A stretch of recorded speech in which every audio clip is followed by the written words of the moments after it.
शारदा माता सुमिरी की, गणपति शीश नवाएं, कथा कहूँ माता की, सुनी कष्ट मिट जाए।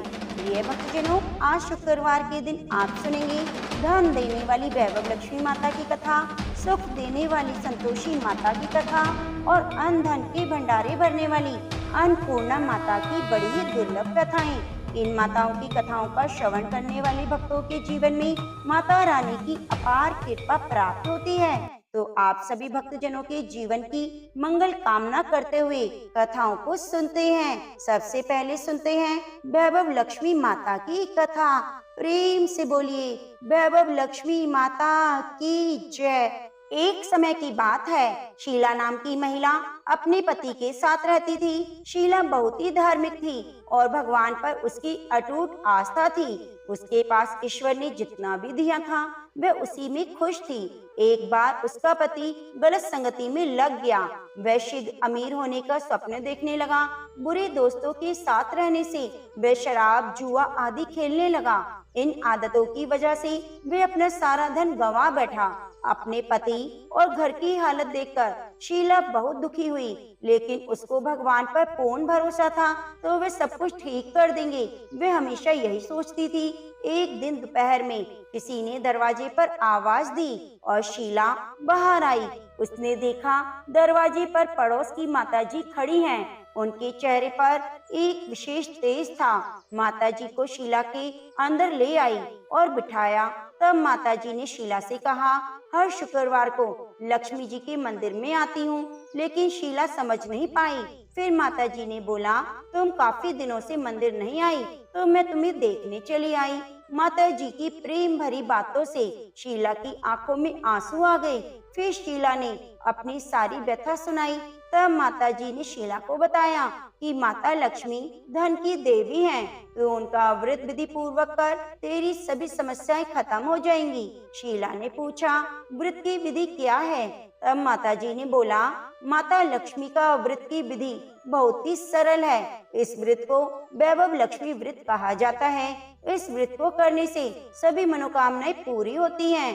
शीला यह सुनकर बहुत खुश हो गई और आंखें बंद करके व्रत करने का संकल्प करने लगी। जैसे आंखें खोली तो माताजी उसे दिखाई नहीं दी, तो वह सोचने लगी, ये माताजी कहाँ गई? यह माता कोई और नहीं, स्वयं माँ लक्ष्मी थी, जो शीला को राह दिखाने आई थी। दूसरे दिन शुक्रवार था। शीला प्रातःकाल उठकर स्नान करके माता जी की बताई विधि के अनुसार पूजा का प्रसाद चढ़ाया। पूजा के प्रसाद के बाद यह प्रसाद सबसे पहले अपने पति को खिलाया। प्रसाद खाते ही उसके पति के व्यवहार में परिवर्तन आ गया और उसने शीला को मारा भी नहीं। यह देखकर शीला के मन में वैभव लक्ष्मी व्रत के लिए श्रद्धा बढ़ गई। अब शीला ने वैभव लक्ष्मी व्रत श्रद्धा पूर्वक 21 व्रत किए। 21वें शुक्रवार को माता जी के बताए अनुसार उद्यापन किया। 7 औरतों को वैभव लक्ष्मी किताब उपहार में दी और माता लक्ष्मी से प्रार्थना की, हे माता लक्ष्मी, मैंने आपका वैभव लक्ष्मी व्रत करने की मन्नत मांगी थी, जो आज पूर्ण हो गया। हे माँ, मेरी सभी विपत्तियां दूर करना। व्रत के प्रभाव से शीला का पति ने सारे बुरे कार्य छोड़ दिए और एक अच्छा आदमी बन गया। अब वह कड़ी मेहनत करने लगा।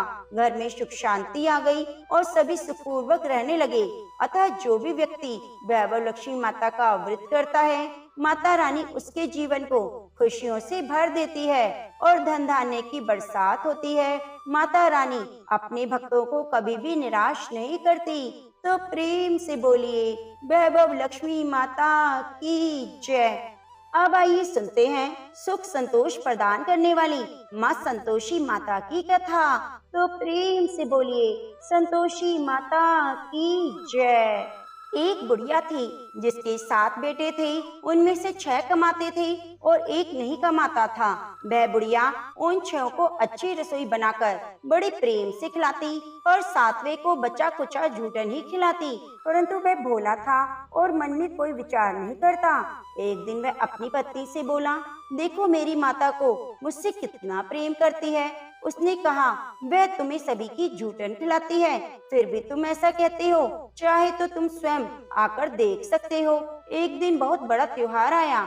बुढ़िया ने 7 प्रकार की भोजन और चूरमे के लड्डू बनाए। 7वां लड़का यह बात जानने के लिए सिर दुखने का बहाना करके पतला कपड़ा ओढ़कर सो गया और देखने लगा। माँ ने उनको बहुत अच्छे अच्छे आसनों पर बिठाया और 7 प्रकार के भोजन और लड्डू परोसी। वह अपने 6 बेटों को बड़े प्रेम से खिला रही थी। जब वे 6 उठ गए तो माँ ने उनकी थालियों से जूठन इकट्ठी की और एक लड्डू बनाया।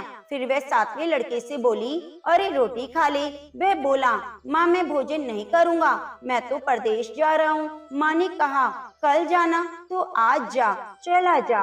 वह घर से निकल गया। चलते समय उसे अपनी पत्नी की याद आई जो गौशाला में कंडे थाप रही थी। वह बोला, हम विदेश को जा रहे हैं, आएंगे कुछ काल, तुम रहियो संतोष से, धर्म अपनो पाल। इस पर उसकी पत्नी बोली, जाओ पिया आनंद से, हमारी सोच हटाए, राम भरोसे हम रहे, ईश्वर तुम्हें सहाय। देहु निशानी आपनी, देख धरू में धीर, सुधी हमारी ना विसारियो, रखियो मन गंभीर। इस पर वह लड़का बोला, मेरे पास कुछ नहीं है, ये अंगूठी है, सो ले लो और मुझे भी अपनी कोई निशानी दे दो। वह बोली, मेरे पास क्या है, ये गोबर भरे हाथ हैं। यह कहकर उसने उसकी पीठ पर गोबर भरे हाथ की थाप मार दी। वह लड़का चल दिया। ऐसा कहते हैं कि इसी कारण से विवाह में पति पत्नी की पीठ पर हाथ की छाप मारी जाती है। चलते चलते वह दूर देश में पहुंचा। वह एक व्यापारी की दुकान पर जाकर बोला, भाई मुझे नौकरी पर रख लो। व्यापारी को नौकर की जरूरत थी। वह बोला, तनख्वाह काम देकर दूंगा, तुम रह जाओ। वह सवेरे 8 बजे से रात के 12 बजे तक की नौकरी करने लगा। थोड़े ही दिनों में सारा लेन देन और हिसाब किताब रखने लगा। सेठ के 5-7 नौकर चक्कर खाने लगे। सेठ ने उसे 2-3 महीने में आधे मुनाफे का हिस्सेदार बना दिया। 12 वर्ष में वह नामी सेठ बन गया और उसका मालिक उसके भरोसे काम छोड़कर कहीं बाहर चला गया। उधर उसकी औरत को सास और जिठानियां बहुत दुख देने लगी। वह उसे लकड़ी जंगल में लेने के लिए भेजती, भूसे की रोटी देती, फूटे नारियल में पानी देती।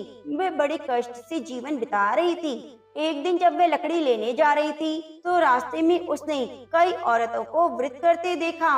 वह पूछने लगी, बहनों ये किसका व्रत है, कैसे करते हैं, इसका क्या फल मिलता है? तो एक स्त्री बोली, ये संतोषी माता का व्रत है, इसके करने से मनवांछित फल मिलता है। गरीबी, मन की चिंताएं, राज के मुकदमे, कलह, रोग नष्ट हो जाते हैं और संतान सुख, धन, प्रसन्नता, शांति, मन पसंद वर मिले और बाहर गए हुए पति के दर्शन होते हैं। उसने उस व्रत करने की विधि पूछी। उसने रास्ते में सारी लकड़ियां बेच दी, गुड़ और चना ले लिया। उसने व्रत करने की तैयारी की। उसके सामने एक मंदिर देखा तो पूछने लगी, ये मंदिर किसका है? वे कहने लगे, ये संतोषी माता का मंदिर है। वे मंदिर में गई और माता के चरणों में लेट गई। वे दुखी होकर विनती करने लगी, माँ मैं अज्ञानी हूँ, मैं बहुत दुखी हूँ, मैं तुम्हारी शरण में हूँ माँ, मेरा दुख दूर करो। माता को दया आ गई। एक शुक्रवार को उसके पति का पत्र आया। अगले शुक्रवार को पति का भेजा हुआ धन मिला। अब तो जेठ जिठानी और सास नाक सिकोड़ने लगे। अब तो इसकी खातिर बढ़ेगी, यह बुलाने पर भी नहीं बोलेगी। वह बोली, पात्र और धन आवे तो सभी को अच्छा है। उसकी आंखों में आंसू आ गए। वह मंदिर गई और माता के चरणों में गिरकर बोली, हे माँ, मैंने तुमसे पैसा कम मांगा था, मुझे तो अपना सुहाग चाहिए। मैं तो अपने स्वामी की दर्शन और सेवा करना मांगती हूँ। तब माता ने प्रसन्न होकर कहा, जा बेटी, तेरा पति आएगा।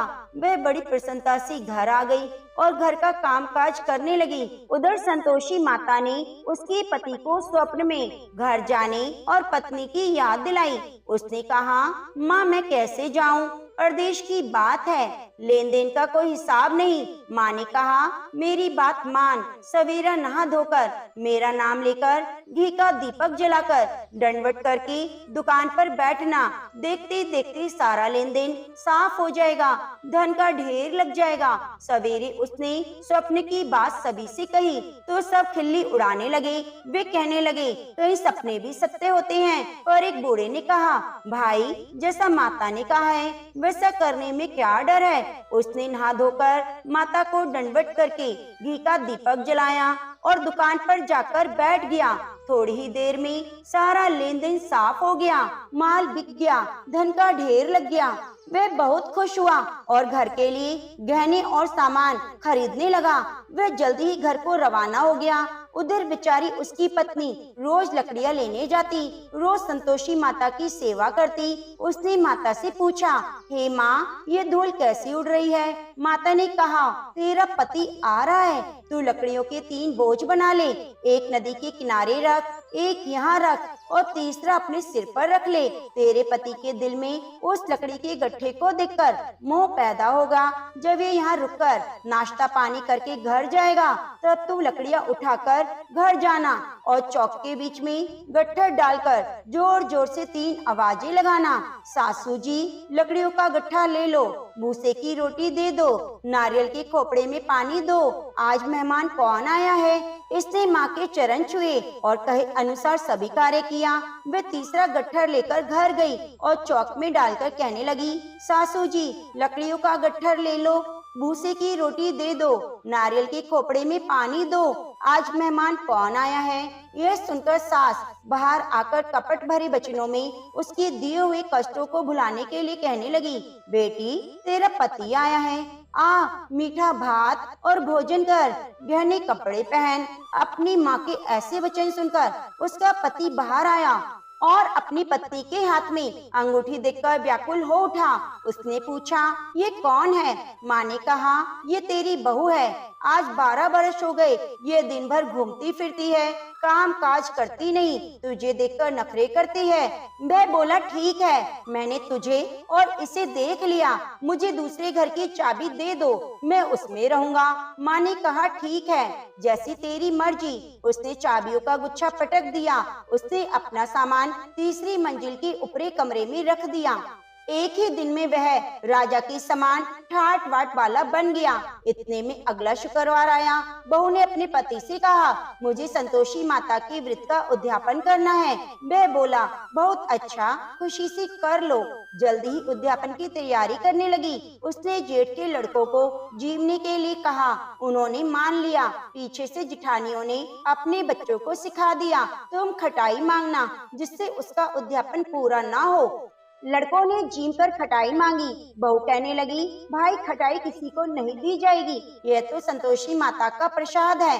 लड़के खड़े हो गए, बोले, पैसे लाओ। वह भोली कुछ समझ ना सकी कि उनका क्या भेद है। उसने पैसे दे दिए और वे इमली की खटाई खरीद कर खाने लगे। इस पर संतोषी माँ को क्रोध आ गया। राजा के दूत उसके पति को पकड़कर ले गए। वे बेचारी बड़ी दुखी हुई और रोती हुई माता जी के मंदिर गई। चरणों में गिरकर कहने लगी, माता जी, ये क्या किया, हंसाकर अब मुझे क्यों रुलाया। माता बोली, पुत्री, मुझे दुख है कि तुमने अभिमान करके मेरा व्रत तोड़ा है और इतनी जल्दी सभी बातें भुला दी। वे कहने लगी, माता जी, मेरा कोई अपराध नहीं, मुझे तो लड़कों ने भूल में छल लिया, मैंने भूल से ही उन्हें पैसे दे दिए।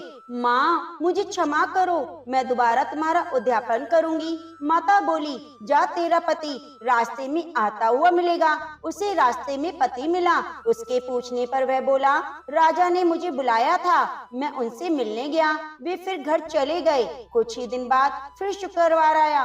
वे दोबारा पति की आज्ञा से उद्यापन करने लगी। उसने फिर जेठ के लड़कों को बुलाया।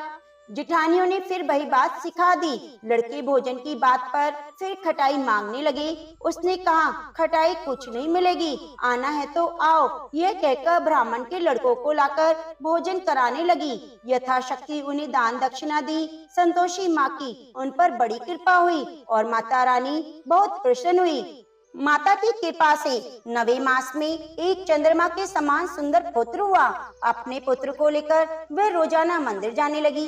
एक दिन संतोषी माता ने सोचा, ये रोज यहाँ आती है, आज मैं इसकी घर चलूं, इसका सासरा देखूं। ये सोचकर उन्होंने एक भयानक रूप बनाया। गुड़ और चने से सना मुख, ऊपर को सूंड के समान होठ, जिन पर मक्खियां भिनभिना रही थी। इसी सूरत में वे उनके घर गई। देहली पर पांव रखते ही उसकी सास बोली, देखो कोई डाकिन आ रही है, इसे भगाओ नहीं तो किसी को खा जाएगी। लड़के भागकर खिड़की बंद करने लगे। 7वें लड़के की बहू खिड़की से देख रही थी। वे वहीं से चिल्लाने लगी, आज मेरी माता मेरे घर आ गई। यह कहकर उसने बच्चे को दूध पीने से हटाया।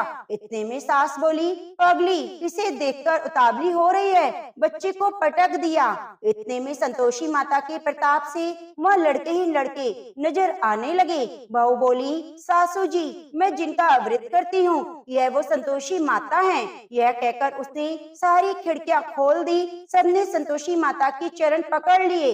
विनती करके कहने लगे, हे माता, हम मूर्ख हैं, अज्ञानी हैं, पापी हैं, तुम्हारे व्रत की विधि नहीं जानते। तुम्हारा व्रत भंग करने का हमने बहुत बड़ा अपराध किया है।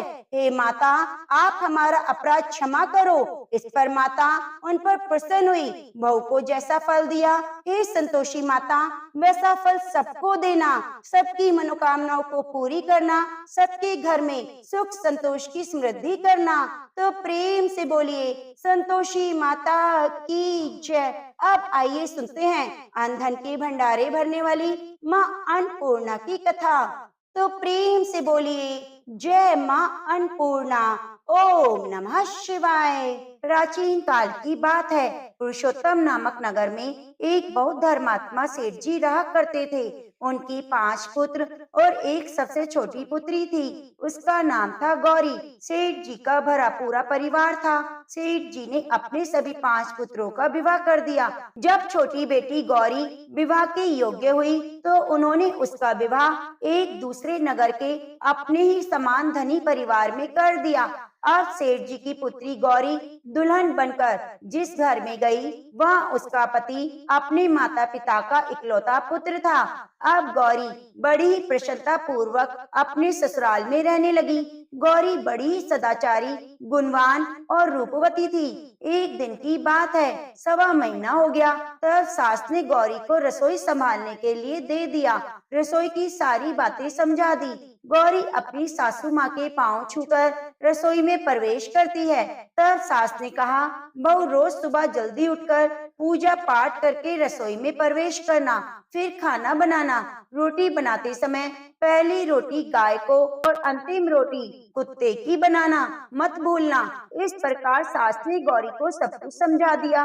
गौरी 4 लोगों के लिए खाना बनाती और खाना बनाकर अपने पूरे परिवार को खिलाती, और जब अंत में खुद खाना खाने बैठती तब देखती कि उसके लिए तो रोटी बची ही नहीं है। वे चावल दाल सब्जी खाकर पानी पी लेती। अब जब शाम होती तब गौरी ने सुबह से ज्यादा आटा लगाया, रोटी सब्जी बनाकर रख दी। जब रात्रि में सब लोग खा लेते तो फिर से जब गौरी खाने के लिए बैठी तो रोटी का डिब्बा खोलती है, उसमें एक भी रोटी नहीं थी। यह देखकर उसे बहुत आश्चर्य हुआ कि उसने तो सुबह से भी ज्यादा आटा लगाया था, लेकिन फिर भी रोटियां नहीं बची। अब वह सिर्फ सब्जी खाकर पानी पीकर सो जाती है। अगले दिन फिर उसने कल से 2 गुना ज्यादा आटा लगाया, रोटियां बनाई, लेकिन फिर से उसे रोटी नहीं मिली। तभी रोटियां खत्म हो गई थी। दिन भी आधे पेट खाना खाकर ही उसे रहना पड़ा। इसी प्रकार गौरी चाहे जितना भी आटा लगाती, रोटियां उसे नहीं मिलती। यह रोज का काम हो गया था। वह सोचने लगी, आखिर कौन नहीं चाहता कि मैं रोटियां नहीं खाऊं, मैं पेट ना भरूं। गौरी इस आस में आटा ज्यादा लगाती, किसी न किसी दिन तो उसे रोटियां मिलेंगी, किंतु ऐसा नहीं होता। ऐसा करते करते बहुत कमजोर दुबली पतली होती चली गई। तो एक दिन की बात है, जब गौरी रसोई में सब्जियां काट रही थी तो गलती से चाकू से उसका हाथ कट जाता है। वे रोटियां नहीं बना पाती। तो उसकी सासू माँ ने कहा, बहू रहने दो, आज मैं रोटियां बना देती हूँ, तो गौरी ने कहा, नहीं सासू माँ, आप आटा लगा दीजिए, मैं रोटियां बना दूंगी। तो उस दिन सासू माँ ने आटा लगाया, फिर बहू को दिया। बहू रोटियां बनाकर रख देती है। घर के सभी सदस्य रात के समय जब खाना खाने लगते हैं, सब लोग जब खाना खा लेते हैं, तब बारी आती है गौरी की। तो वे बहुत दुखी मन से खाना खाने बैठती है और सोचती है, आज तो सासू माँ ने आटा गूंदा है, वह भी बहुत कम, आज तो मेरे लिए रोटियां बची ही नहीं होंगी। यह सोचकर मन ही मन दुखी होती है। किंतु वह रोटी के डिब्बे को खोलती है तो उसने देखा उसमें 4-5 रोटियां हैं। यह देखकर वह बहुत खुश होती है। अब क्या था, ऐसे ही 7 दिनों तक बहू की सासू माँ आटा गूंदने लगी, बहू रोटियां बनाती, बहू को रोज रोटियां मिलने लगी। इन 7 दिन बहू ने पेट भरकर खाना खाया। जब 8वां दिन आया तो बहू का हाथ ठीक हो गया। तब सासू माँ ने कहा, गौरी बेटा, क्या बात है, आज मैं आटा गूंद दूं या फिर तुम आटा लगा लोगी? तब गौरी ने कहा, नहीं माँ जी, मेरा हाथ अब ठीक हो गया है, मैं आटा गूंद दूंगी। उस दिन गौरी ने आटा गूंदा, रोटियां बनाई, सबको प्रेम पूर्वक खिलाया। जब उसके खाने की बारी आई, तब उसने देखा रोटी के डिब्बे में तो रोटी है ही नहीं, पूरी रोटियां खत्म हो गई। यह देखकर गौरी को बहुत ही आश्चर्य हुआ। वे सोचती है, जब तक सासू माँ ने आटा लगाया तब तक मुझे रोटियां मिलती थी, लेकिन जब मैं आटा गूंदने लगी तो मुझे रोटियां नहीं मिलती, जबकि सासू माँ मुझसे भी कम आटा गूंदती थी। इसके बाद भी पूरा परिवार उसमें खा लिया करता था। ऐसी क्या बात है? ये सारी बातें सोचकर गौरी बहुत परेशान हो जाती है, दिन भर दुखी रहती है। एक दिन की बात है, गौरी के पति ने गौरी से पूछा, तुम इतनी उदास क्यों रहती हो? इतना सारा धन संपत्ति, सब कुछ तो तुम्हारा है, तुम्हें रोकने टोकने वाला कोई नहीं। तुम अपने मन पसंद से अपना भोजन बनाकर खाया करो। तुम दिन प्रतिदिन इतनी कमजोर क्यों होती जा रही हो? गौरी ने लाज और संकोच से अपने पति को कुछ नहीं बताया। जब उसके पति ने सोचा शायद उसकी पत्नी को अपने माता पिता की याद आ रही होगी, इसलिए अगले दिन गौरी का पति अपने माता पिता से कहता है, पिताजी, मुझे लगता है गौरी को उसके माता पिता की याद आ रही है, मैं उसे मायके में ले जाकर सबसे मिलवा लाता हूँ। अपने बेटे की बात सुनकर गौरी के सास ससुर तैयार हो जाते हैं और उसे जाने की अनुमति दे देते हैं। कहते हैं, बेटा, यदि बहू को अपने माता पिता से मिलकर प्रसन्नता होती है तो अवश्य ही तुम उसे उसके मायके ले जाओ। अब गौरी का पति अपनी पत्नी को लेकर उसके मायके जाता है। दामाद और बेटी को देखकर उनका बहुत आवभगत होता है। तरह तरह के व्यंजन बनाए जाते हैं, खिलाए जाते हैं, बहुत सेवा सत्कार होती है। उसी दिन रात्रि में समय मिलने पर गौरी की माँ ने अपनी बेटी को कोने में ले जाकर पूछा, बेटी, तुम इतनी दुबली पतली कैसे हो गई? तुम तो बहुत कमजोर दिख रही हो, क्या बात है? तुम्हें कोई बात खाई जाती है क्या? तुम्हारे ससुराल वाले तुम्हारी चिंता नहीं करते, तुम्हें दुख देते हैं तो, या कोई ऐसी बात है जिससे तुम्हारी यह दशा हो गई है? अपनी माँ की बात सुनकर गौरी अपनी सारी परेशानी, सारी चिंताएं बता देती है। अपनी बेटी की बात सुनकर गौरी की माँ ने कहा, बेटी, हमें लगता है माता अन्नपूर्णा तुमसे नाराज हो गई है। इस विषय में तो मैं कुछ कर नहीं सकती, क्योंकि तुम्हारे ससुराल में हमारा बोलने का कोई अधिकार नहीं। इसलिए मैं तो कहूँगी, तुम यहाँ से जाने के बाद इस विषय में अपनी सास और ससुर से सब कुछ बातें बता देना, तुम्हारी समस्या का समाधान होगा। बेटी, माँ अन्नपूर्णा जिससे नाराज होती है उसके साथ ऐसा ही होता है। जब अपनी माँ की बातें सुनकर गौरी निश्चय करती है कि वे सारी बातें अपनी सासू माँ से कहेगी। अब जब सुबह का समय होता है, गौरी अपने माता पिता से विदाई लेकर अपने ससुराल आ जाती है और ससुराल आने के बाद वे अपने सास ससुर और पति से सारी बातें कह सुनाती है। वह कहती है, माँ जी, जब से मैंने रसोई संभाला है, मैं खाना बनाती हूँ, तब से मुझे एक भी दिन रोटी नहीं बचती। मैं बिना खाए सो जाती हूँ, किसी दिन पानी पीकर सो जाती हूँ, किसी दिन चावल सब्जी खाती हूँ, रोटी तो मुझे मिलती ही नहीं। और माँ जी, आपको याद है जब मेरा हाथ कटा था, जब आप उस समय आटा गूंथती थी और बहुत कम, फिर भी मुझे रोटियां मिल जाती थी और मैं पेट भर खाना खाती थी। लेकिन अब जब मेरे हाथ का घाव ठीक हो गया, तब से मैं फिर से आटा गूंदने लगी और रोटियां बनाने लगी। अब मेरे लिए फिर से रोटियां नहीं बचती, मैं आधे पेट ही खाना खाती हूँ। अपनी बहू की बातें सुनकर सास को सब कुछ समझ में आ गया। उसने कहा, बहू, ये शायद मेरी ही गलती है। मैंने तुम्हें सब कुछ बताया, सब सिखाया, लेकिन एक बात तो बताना भूल गई। ऐसा कहकर सास अपनी बहू का हाथ पकड़कर गौरी को रसोई घर में ले जाती है। एक परात में आटा निकालकर उस आटे को अच्छे से गूंदती है और गूंदने के बाद उस गूंदे हुए आटे पर अपनी उंगलियों की 5 छाप लगा देती है और कहती है, बहू, ये माँ अन्नपूर्णा का छाप होता है, उनका चिन्ह होता है। आटा लगाने के बाद कोई भी स्त्री इस तरह छाप लगाती है तो उसके घर में बरकत होती है। इसका अर्थ है कि माँ अन्नपूर्णा की कृपा सभी परिवार वालों पर बरसे और कोई भी सदस्य भूखा पेट न सोए। बहू, मैं तुम्हें बताना भूल गई, तुम आटा लगाते वक्त आटे पर 5 उंगलियों की छाप छोड़ देना और माँ अन्नपूर्णा तुम्हारे ऊपर अवश्य कृपा करेगी। तुम कभी खाली पेट भूखा नहीं सोओगी। यह बरकत का चिन्ह है। अब सासू माँ की बात सुनकर बहू रोज आटा गूंथती और अपनी उंगलियों की छाप छोड़ देती, फिर रोटियां बनाती। अब बहू को हर रोज रोटियां मिलने लगी, वे भरपेट भोजन करने लगी, स्वस्थ भी हो गई। माँ अन्नपूर्णा की कृपा से उस पर धन धान्य की बरकत हुई और उसके हाथ में माँ अन्नपूर्णा का वास हो गया। घर पर कोई भी सदस्य भूखा नहीं रहता। जो कोई मेहमान आता, भीख मांगने के लिए भिक्षुक आता, उसे भी खाना खिलाकर ही घर से विदा करती।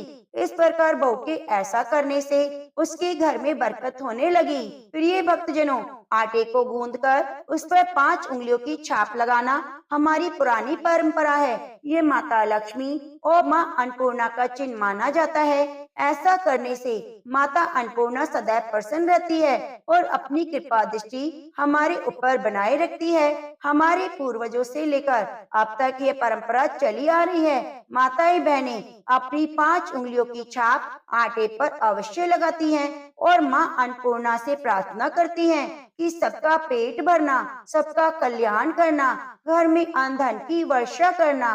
तो प्रेम से बोलिए, माँ अन्नपूर्णा की जय। ओम नमः शिवाय। आज की कथाएं अगर आपको पसंद आई हैं, तो हमारे चैनल को सब्सक्राइब करके बेल आइकन को जरूर दबा लीजिए और वीडियो को लाइक कीजिए। कमेंट में गणेश भगवान की जय, अन्नपूर्णा माता की जय जरूर जरूर लिखिए। ओम श्री गणेशाय नमः।